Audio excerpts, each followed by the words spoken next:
পছন্দ করেন না তাদের জন্য মাশরুমের আজকে চপ দেখেন খেতে পারবেন।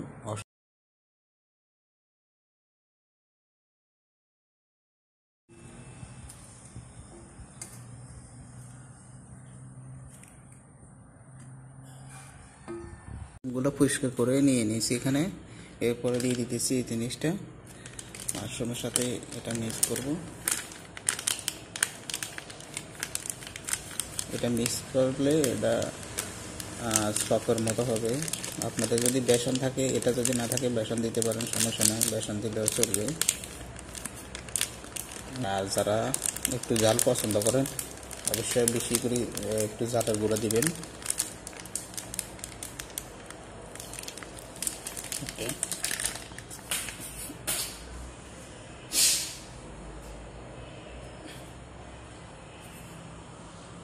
মিক্স করতে হালকা একটু লবণ,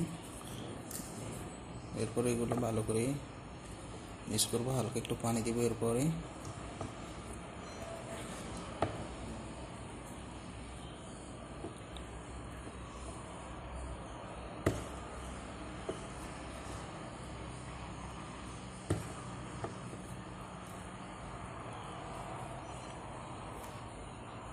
এইভাবে মিক্স করে ফেলছি।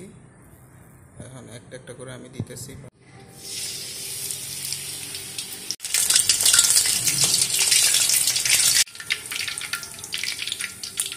দেখুন এরকম একবারে মশমশা হয়ে গেছে।